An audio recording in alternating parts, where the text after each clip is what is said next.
জানো তো, এই মটর চাটটা খেতে এত ভালো লাগে যে প্রায় দিনই বানিয়ে খেয়ে থাকি। এটা খেলে অনেকক্ষণ ধরে পেট ভরা থাকে, আর তার থেকেও বড় কথা, এটার টেস্ট দারুণ। সেজন্যই আরো বারে বারে এটা বানিয়ে খেতে ইচ্ছা করে। তাই এই মটর চাটের রেসিপিটা তোমাদের সাথে শেয়ার না করে থাকতে পারলাম না, যাতে তোমরাও এভাবে বানিয়ে এটার স্বাদ নিতে পারো। রাতের বেলা মটরগুলো ভিজিয়ে রেখেছিলাম, আর সকালে প্রেসার কুকারে নিয়ে 2টো সিটি দিয়ে নিয়েছিলাম। এরপর পেঁয়াজ, ধনেপাতা, টমেটো, শসা, গাজর, কাঁচা লঙ্কা কুচি করে কেটে নিয়েছিলাম, আর সাথে হাফ লেবু নিয়েছিলাম।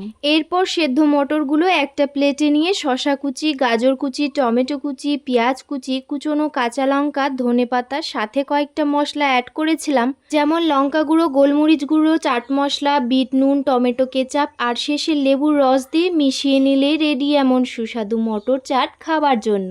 চলো তোমরা এটা বাড়িতে ট্রাই করে অবশ্যই জানিও তোমাদের কেমন লেগেছে। আজকের জন্য এতটুকুই। ভালো থেকো, সুস্থ থেকো, টাটা।